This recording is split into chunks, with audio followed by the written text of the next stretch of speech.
नमस्कार, आप देख रहे हैं अपना बिहार। मैं हूं आपके साथ विभा उपाध्याय। चुनाव से पहले बिहार में जातीय गोलबंदी का दौर अब शुरू हो चुका है। जातीय सम्मेलन का जवाब जातीय सम्मेलन से दिया जा रहा है। अलग अलग जातियों के सम्मेलन किए जा रहे हैं और सियासत जो है इस वक्त जाति पर जाकर टिक गई है। बिहार में जातीय गोलबंदी जीत का सबसे बड़ा फैक्टर बन चुकी है। जेडीयू ने कल पटना में भीम संसद का आयोजन किया। भीम संसद के जरिए दलितों को यहां पर साधा गया, तो बीजेपी अब इसका जवाब अंबेडकर समागम के जरिए देने की तैयारी में है। 7 दिसंबर की तारीख जब बीजेपी दलितों का महाजुटान करने वाली है। पटना के मिलर स्कूल ग्राउंड में बीजेपी ने एक बड़ी रैली बुलाई है और इससे पहले भी बीजेपी ने पान, ताती, बुनकर समाज की रैली की और यदुवंशी सम्मेलन के जरिए यादव वोट को साधने का प्रयास किया गया है। कुल मिलाकर बिहार में जाति का फैक्टर बड़ा हो गया है। तो सवाल भी यही कि क्या जातीय सम्मेलन से पार्टियां जातिवाद बढ़ाती हैं?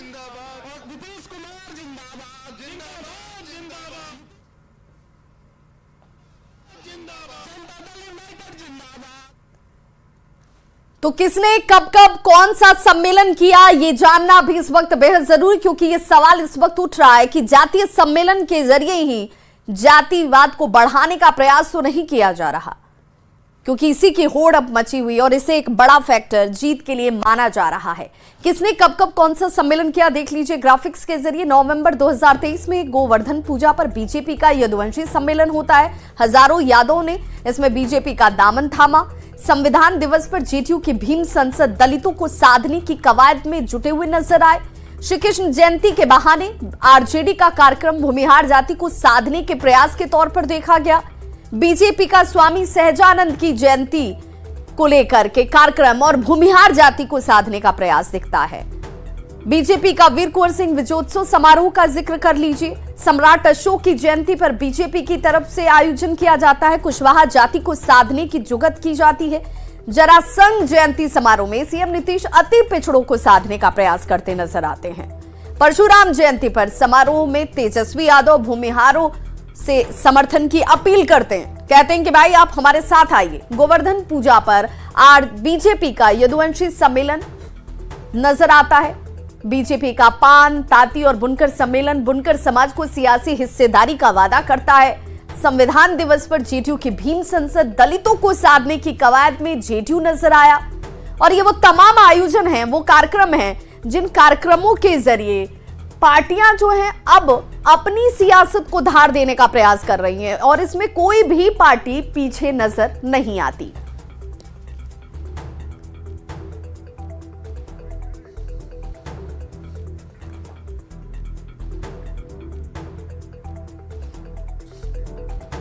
तो जातीय सम्मेलन को लेकर बिहार की सियासत इस वक्त तेज हो चुकी है।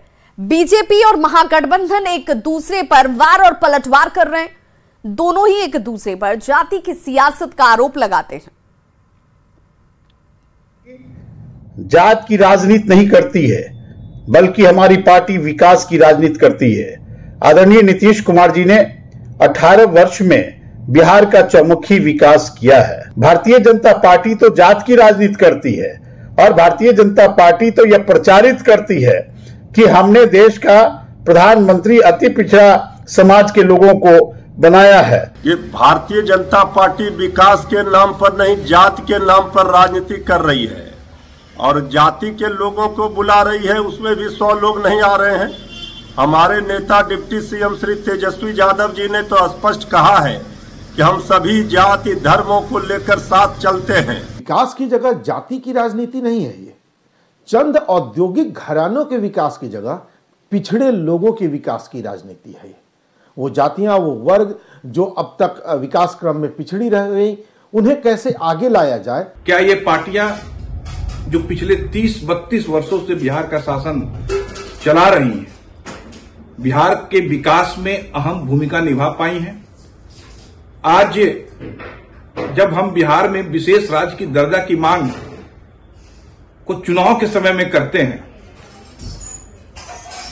तो क्या राजनीति करते वक्त विकास के सभी मापदंड कैसे अपनाए जाएं और हर जातियों में हमने तो देखा कि बिहार में गरीबी कितनी अधिक है, हर एक जाति में गरीबी है, क्या अगड़ा, क्या पिछड़ा, क्या अति पिछड़ा, क्या दलित, सभी में विकास का अभाव है, पिछड़ापन है। तो चुनाव से पहले सोशल इंजीनियरिंग वाली बिसात जो है वो अब बिक चुकी है। चलिए आपको बताते चलें कि सभी राजनीतिक पार्टियां जो हैं अब वो चुनावी मोड में आ चुकी हैं। उनकी तरफ से ये कवायदें जो हैं इसी चुनाव के मद्देनजर की जा रही हैं। और हाल के दिनों की अगर हम बात कर लें तो हाल के दिनों में बिहार में जाति वाली सियासत बढ़ती हुई नजर आती है।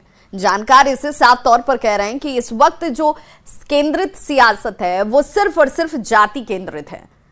75% आरक्षण के बाद जाति की सियासत और तेज हो गई है।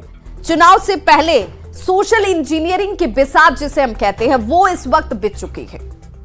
पार्टियों की तरफ से अब चुनावी मोड जो है वो साफ नजर आ रही है और बिहार में जाति वाली सियासत इस वक्त बढ़ गई है।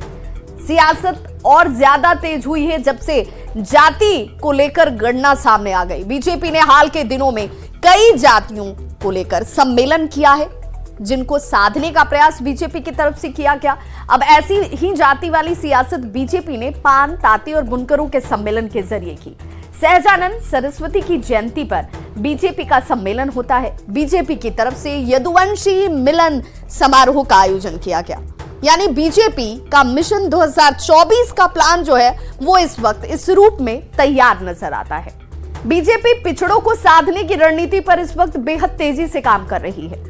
दिसंबर में बीजेपी सभी पिछड़ों का जातिवार सम्मेलन करने वाली है। बीजेपी का ओबीसी वोट बैंक पर इस वक्त सबसे ज्यादा अगर फोकस है तो ये ओबीसी वोट बैंक है। वहीं अगर जेडीयू की बात कर लें तो जेडीयू भी जाति को साधने में कहीं से पीछे नहीं है। जेडीयू ने भीम संसद का आयोजन किया जिसका जवाब बीजेपी अब अंबेडकर समागम के जरिए देने वाली है।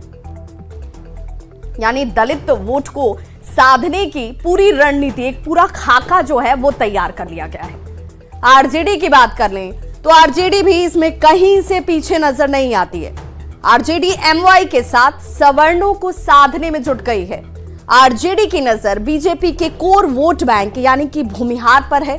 परशुराम जयंती पर तेजस्वी यादव ने इसी भूमिहार जाति को केंद्रित करते हुए उनसे समर्थन की अपील की थी। यानी कि बिहार की सियासत के केंद्र में जाति है जिसे लेकर अब सियासत आसपास घूम रही है। चुनाव से पहले जातीय गोलबंदी का एक प्लान जो है वो तैयार किया गया और हर पार्टी की तरफ से ये तैयारी इस वक्त ग्राउंड पर नजर आती है। अब जातीय गोलबंदी का सबसे बड़ा अगर कहा जाए तो जातीय गोलबंदी ही इस वक्त सबसे बड़ा फैक्टर है। जातीय सम्मेलन का जवाब जातीय सम्मेलन के जरिए ही दिया जा रहा है और तभी तो एक जातीय सम्मेलन पार्टी की तरफ से होता नहीं है कि दूसरी पार्टी दूसरे जातीय सम्मेलन की बात कह देती है। तो क्या विकास की जगह अब जात पात सबसे बड़ा चुनावी मुद्दा होगा? क्या जातीय सम्मेलन से पार्टियां जातिवाद को बढ़ावा दे रही हैं? ये सभी के मन में एक सवाल जो है वो इस वक्त कौन रहा है। आज दरभंगा में बिहार के मुख्यमंत्री नीतीश कुमार की अगर बात कर ले तो मिथिला को एक बड़ी सौगात उनकी तरफ से दी जाने वाली है। नीतीश कुमार के साथ डिप्टी सीएम तेजस्वी यादव भी वहां आपको मौजूद नजर आएंगे। सीएम नीतीश डीएमसीएच में 194 करोड़ की लागत से निर्मित 400 बेड के सर्जिकल ब्लॉक का उद्घाटन करने वाले हैं। साथ ही 100 बेड का मातृ शिशु भवन भी उद्घाटन किया जाएगा मुख्यमंत्री की तरफ से। 2100 बेड के नए अस्पताल का शिलान्यास इसमें शामिल है। डीएमसीएच परिसर में जल्द बड़ा अस्पताल बनकर तैयार होगा। सरकार का 2742 करोड़ की लागत से डीएमसीएच को और दरभंगा को पुनर्विकसित करने की एक योजना है जिस पर कार्य शुरू किया गया है।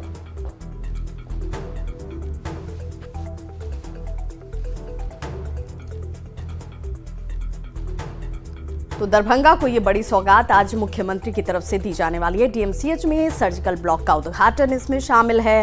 मातृ शिशु भवन का उद्घाटन इसके साथ शामिल है।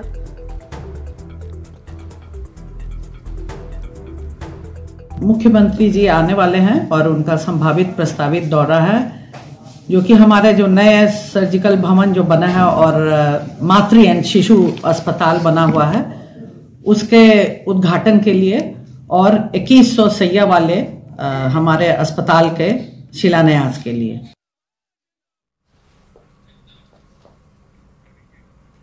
और बड़ी खबर समस्तीपुर से आ रही है, जहां पर गोली मारकर युवक की हत्या कर दी गई है। बताया जा रहा है कि भूमि विवाद में पहले से पत्थरबाजी शुरू हुई और बाद में गोली मारकर सोनू कुमार की हत्या कर दी गई।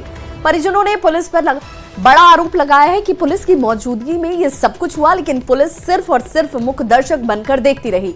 मुख्तियारपुर मनिका वार्ड संख्या 1 की यह घटना है और ये कहा जा रहा है कि धनेश्वर प्रसाद महतो के बेटे सोनू कुमार को धनेश्वर के सौतेले भाई विनोद महतो और मिथिलेश महतो के साथ महेश महतो ने सड़क से उठाया, घर ले गए और इसकी सूचना परिजनों की तरफ से पुलिस को जब दी गई, पुलिस मौके पर पहुंची तो पुलिस की मौजूदगी में पत्थरबाजी शुरू हो जाती है और इसी दौरान फायरिंग हुई, जिसमें गोली सोनू कुमार को लगी, जिससे उसकी मौत हो गई।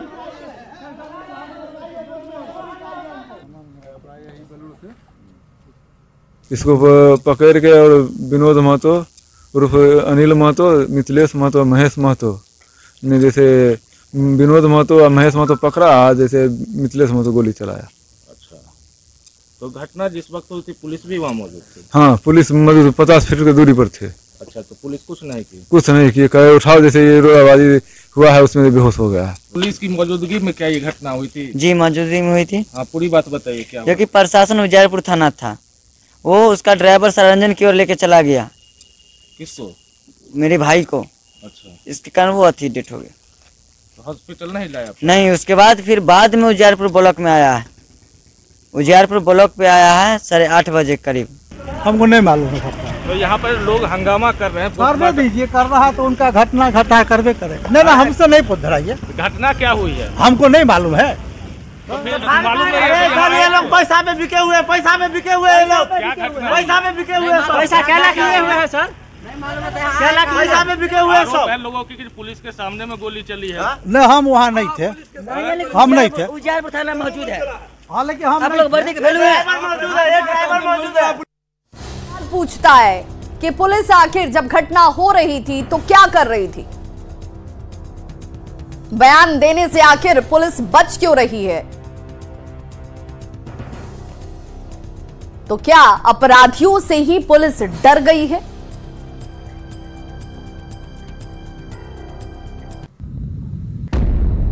वहीं बड़ी खबर एसीएस के पाठक के एक्शन से जुड़ी हुई, जिसमें स्कूलों से गायब शिक्षकों पर अब कार्रवाई तेज होती हुई नजर आ रही है। 24 शिक्षक बर्खास्त कर दिए गए हैं। कुल 43 शिक्षकों को निलंबित किया गया है। 2 साल से स्कूलों से गायब चल रहे इन शिक्षकों के ऊपर कार्रवाई की शुरुआत हुई है, जिनमें 51 शिक्षक की बर्खास्तगी की अनुशंसा भी शामिल है। 131 शिक्षक के निलंबन की अनुशंसा की गई है। 1095 शिक्षक के वेतन को भी काटा जाएगा।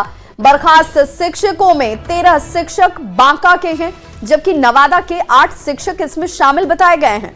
अधिकारियों के निरीक्षण में खुलासे के बाद अब कार्रवाई की शुरुआत की जा चुकी है।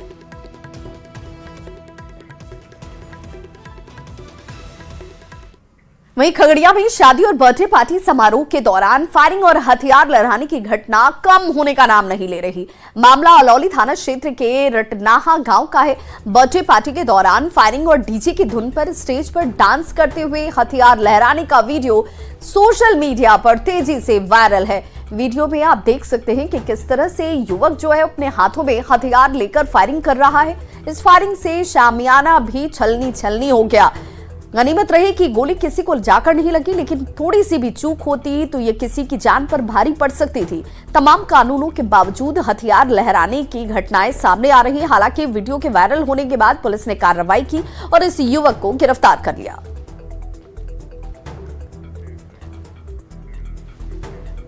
बड़ी खबर नवादा से, जहां बेखौफ बदमाशों ने युवक को गोली मार दी। गंभीर हालत में युवक को अस्पताल में भर्ती कराया गया है। घटना पकरी बरावा थाना क्षेत्र के भगवानपुर की है। गोलीबारी की घटना के बाद इलाके में सनसनी मच गई। घायल युवक को इलाज के लिए नवादा सदर अस्पताल ले जाया गया, जहां उसकी स्थिति गंभीर देखते हुए डॉक्टरों ने बेहतर इलाज के लिए पावापुरी विम्स उन्हें रेफर कर दिया।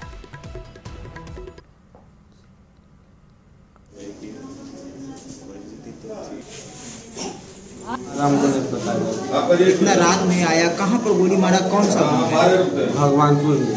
अच्छा, क्या मारा? वो मनीष है, मनीष के नाम उसका नाम है मनीष। अच्छा, कुछ दुश्मनी भी था कुछ से? नहीं, जो कुछ दुश्मनी नहीं। पहचानता है तुम उसको? हाँ, पहचानते हैं उसको। मारने का कारण? मारने का हमको उसको मन में क्या था हमको क्या पता। हमको बहनों घर में था, उसको खाना खिला के बोला कि ठीक है जाओ आराम करो। आराम करके बगले में थोड़ा दो कदम आगे वो घर में सुता था और उधर से आया सर और डायरेक्ट उठा के नाम लेके नीतीश के दे रहे, तो बस डायरेक्ट सट के गोली मार दिया। उधर से एक लड़का आया, रोहित नाम का लड़का था, वो लड़का आया है कि बोला कि नीतीश के गोली मार दिया। वहीं बड़ी खबर गया से आ रही है, जहां औरंगाबाद में जहर खाने का मामला सामने आया। इलाज के दौरान एक युवती की मौत हो गई है। 3 युवतियों का इलाज इस वक्त भी चल रहा है। बताया जा रहा है कि ये चारों जो हैं वो दोस्त थी और इन सभी ने एक साथ जहर खाई। हालांकि इसके पीछे की वजह अभी तक सामने नहीं आ पाई है कि आखिर किन वजहों से इन सभी ने एक साथ जहर खाई। एक युवती की मौत हो चुकी है, 3 का इलाज अब भी जारी है। सभी को गया रेफर किया गया था। औरंगाबाद के संडा का ये पूरा मामला।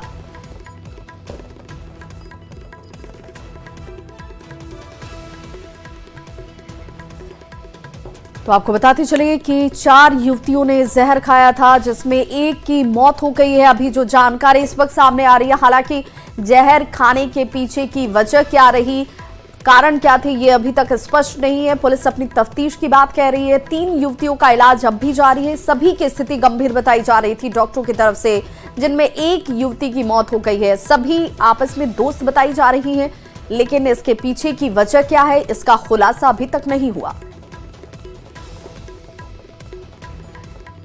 कार्तिक पूर्णिमा पर पूरे बिहार में लोग आस्था की डुबकी लगा रहे हैं। जी हां, गंगा घाटों पर श्रद्धालुओं की भारी भीड़ देखी जा रही है। इस बार कार्तिक पूर्णिमा पर दीप दान का योग बन रहा है और ऐसे में लोग गंगा स्नान कर दीप दान कर परिवार के लिए सुख, शांति और समृद्धि की कामना कर रहे हैं। ये 6 तस्वीरें इस वक्त आपके टीवी स्क्रीन पर, जहां भागलपुर, बाढ़, बेगूसराय, भोजपुर, मुंगेर और बगहा में आस्था का जनसैलाब देखिए कैसे घाटों पर उमड़ा हुआ नजर आ रहा है। और हर कोई आज अहले सुबह से ही गंगा में डुबकी लगाकर आस्था की डुबकी के साथ अपने परिवार के लिए सुख, शांति और समृद्धि की कामना कर रहे हैं। बताया जा रहा है कि आज के दिन देव दीपावली के रूप में मनाया जाता है और दीप का दान करने से घर में सुख, शांति, समृद्धि आती है।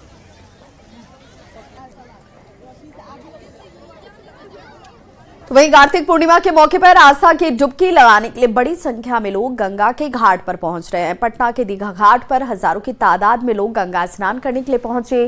घाट पर लोगों के लिए सुरक्षा के खास इंतजाम किए गए। जायजा लिया संवाददाता शैलेंद्र ने। जिनके घर में छठ कार्तिक पूर्णिमा के अवसर पर पटना के दीघा घाट की हम तस्वीर दिखा रहे हैं, जहां बड़ा सा जनसैलाब उमड़ पड़ा है गंगा स्नान के लिए। आस्था की डुबकी लगाने लोग यहां पर पहुंचे हैं और खास तौर पर कार्तिक महीने में आज का दिन काफी महत्वपूर्ण होता है। कार्तिक महीने में जो लोग गंगा स्नान करते हैं उन्हें काफी पुण्य होता है और खास तौर पर जिनके घर में छठ पर्व होता है वो लोग जरूर आते हैं गंगा स्नान करने के लिए। कहाँ से आप लोग आई हैं गंगा स्नान करने? राजीव नगर, पटना से। पटना से आई हैं तो कार्तिक महीने में हमेशा आती है कि आज खास दिन है? नहीं, आज खास दिन है। आप लोग कहाँ से आए हैं? हम लोग आए बिहटा से गंगा नहाने के लिए। आज का काफी महत्व होता है। हाँ, बहुत महत्व होता है। गंगा स्नान कर लिया? हाँ, कर लिए। आस्था की डुबकी लगा करके अपने घरों को लौट रहे हैं और बड़ी संख्या में लोग अभी गंगा स्नान के लिए जा भी रहे हैं और खास तौर पर बंदोबस्त भी इस बार किया गया है। चूंकि ये दीघा का इलाका है, जो मरीन ड्राइव बना है उस पर बड़ी संख्या में लोग दिख सकते हैं। अशोक राजपथ का इलाका है, हालांकि अशोक राजपथ पर सुबह 6 बजे से लेकर शाम के 3 बजे तक गाड़ियों के परिचालन पर भी रोक लगा दी गई है। हालांकि वहाँ अभी बहुत भीड़ नहीं है, इसलिए इक्का दुक्का गाड़ियाँ चल रही हैं।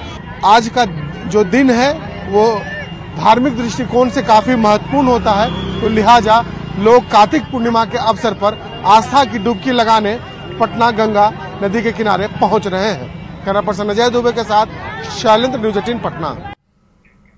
और प्रधानमंत्री नरेंद्र मोदी आज सुबह तिरुपति बालाजी मंदिर पहुंचे। प्रधानमंत्री नरेंद्र मोदी ने भगवान वेंकटेश्वर का दर्शन किया। पीएम मोदी ने मंदिर में पूजा अर्चना की, जिसकी तस्वीरें आधिकारिक एक्स अकाउंट से शेयर की गई। पीएम मोदी ने ट्वीट कर कहा कि 140 करोड़ भारतीयों की खुशहाली और बेहतर स्वास्थ्य की भगवान वेंकटेश्वर से उन्होंने कामना की है।